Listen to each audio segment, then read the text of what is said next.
Painting பண்ணா மட்டும் போதுமா? பெயிண்டிங் பண்ண பொருள்லாம் மேனேஜ் பண்ண வேண்டாமா? இருக்கிறதுல கொஞ்சம் கஷ்டமான விஷயம் அதான் சொல்லுவேன்.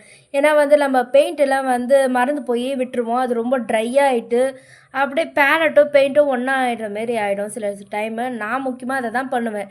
எப்பவுமே வந்து 2 வீக்ஸ், 3 வீக்ஸ்லாம் கழிச்சு நான் ஞாபகமே வரும். ஐய்யயோ! பெயிண்டிங் பண்ணுமே, அத விட்டுட்டோமேன்ட்டு அப்படியே விட்டுருவேன். ஆனா இந்த வாட்டி கொஞ்சம் சீக்கிரமாவே கிளீன் பண்ணிடலாம். ஃபர்ஸ்ட்டே வந்து பெயிண்டிங் முடிச்சுட்டு டக்குன்னு எல்லாத்தையுமே கொஞ்சம் மறுநாளே க்ளீன் பண்ணிட்டேன். ஆனா வந்து நான் 3 வீக்ஸ் கழிச்சு பண்ணாலும், 2 வீக்ஸ் கழிச்சு பண்ணாலும், இதே மெத்தட் தான் யூஸ் பண்ண போறேன்.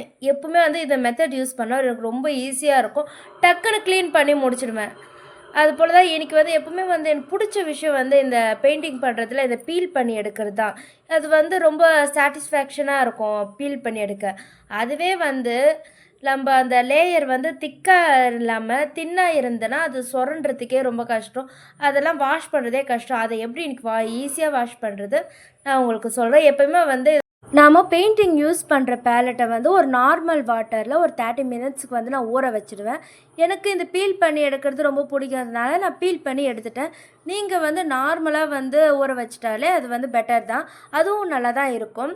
அதுக்கப்புறம் அந்த மீன் டைமில் வந்து நான் பெயிண்ட்டுக்குன்னு யூஸ் பண்ண திங்ஸ்லாம் வந்து நல்லா தொடச்சி எல்லாத்தையும் அடக்கி பாக்ஸில் போட்டு நீட்டாக பேக் பண்ணி எடுத்து வச்சுடுவேன். எடுத்து வச்சுட்டு அதுக்கப்புறம் பார்த்தீங்கன்னா பெயிண்டிங்கு பேலட்டுக்கு அடுத்தது என்னோடய பெயிண்டிங் ப்ரஷ் தான். அதெல்லாம் பார்க்கவே மாப்பு மண்டை மாரி இருக்கும் பெயிண்டிங் பண்ண அப்புறம்.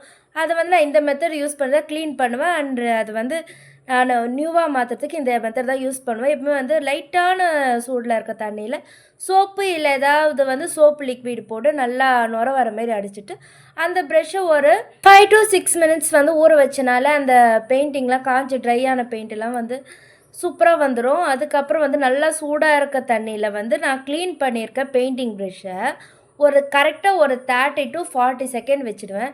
வச்சுட்டு நம்ம குளிக்கிற சோப்பு இருக்குது பார்த்தீங்களா, அதில் ஏதாவது ஒரு வேஸ்ட்டு சோப்பு எடுத்துகிட்டு வந்து அந்த 2 சைடும் நல்லா வந்து நான் வீடியோவில் காட்டியிருக்கேன் பாருங்கள், அது போல் நல்லா தேய்ச்சிட்டு நம்ம கையாலே கரெக்டாக ஷேப் பண்ணி விடணும். இல்லைனா வந்து அது ஒரு மாதிரி தான் நின்றுட்டுருக்கோம். நல்லா ஷேப் பண்ணி விட்டுட்டோம்னா அதோட இது வந்து கரெக்டாக இருக்கும். நம்ம புதுசாக வாங்கின ப்ரெஷ்ஷு மாரி ஆகிடும் நெக்ஸ்ட் டைம் நீங்கள் யூஸ் பண்ணுறதாங்காட்டியும். இது வந்து எப்பவுமே வந்து ட்ரை ஆக விட்டுடணும். இப்படி போட்டுட்டு கொஞ்ச நாள் அப்படியே ட்ரை ஆக விட்டுட்டு நம்ம அதுக்கப்புறம் யூஸ் பண்ணால் அது நியூவாக இருக்கும். அதுக்கு அடுத்ததில் வந்து இப்போது ப்ரெஷ்ஷு ஊற வச்சுருக்கோம் பார்த்தீங்களா, சூடான தண்ணி. அந்த தண்ணியை வந்து நான் அப்படியே எடுத்துகிட்டு வந்து இந்த பேலட்டில் ஊற்றிடுவேன். அதாவது ஃபஸ்ட்டு நம்ம ஊற வச்ச தண்ணி கீழே ஊற்றிட்டு இந்த சூடாக இருந்து பார்த்திங்களா, நல்லா சூடாக இருக்கணும். ஆனால் ரொம்ப சூடாக இல்லாமல் பார்த்துக்கோங்க. ஏன்னா சில பிளாஸ்டிக் பேலட் வந்து அந்த சூடு தாங்காது. அதனால் வந்து கொஞ்சம் அந்த பேலட் தாங்குற அளவுக்கு நல்லா சூடாக ஊற்றிட்டிங்கன்னா அந்த பெயிண்ட்டு சும்மா நம்ம கையை வச்சு இப்படி தேய்ச்சாலாம் அப்படியே பீல் ஆகி வந்துடும் எல்லாமே. அந்த தின்னான லேயராக இருந்தால் கூட சூப்பராக வந்துடும். அதுக்கப்புறம் ஏதாவது ஒரு சோப்பு யூஸ் பண்ணி நல்லா துலக்கி எடுத்துடுவேன்.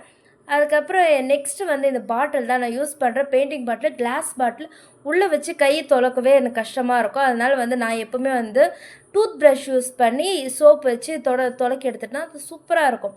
அதுக்கப்புறம் இப்போயே பார்த்தீங்கன்னா தெரியும் டிஃப்ரென்ஸ் வந்து அப்படியே நீட்டாக புதுசாக வாங்கின மாரியே இருக்கும். இதுக்கப்புறம் வந்து இந்த டேபிளை அடக்கிற வேலை தான் பார்ப்பேன்.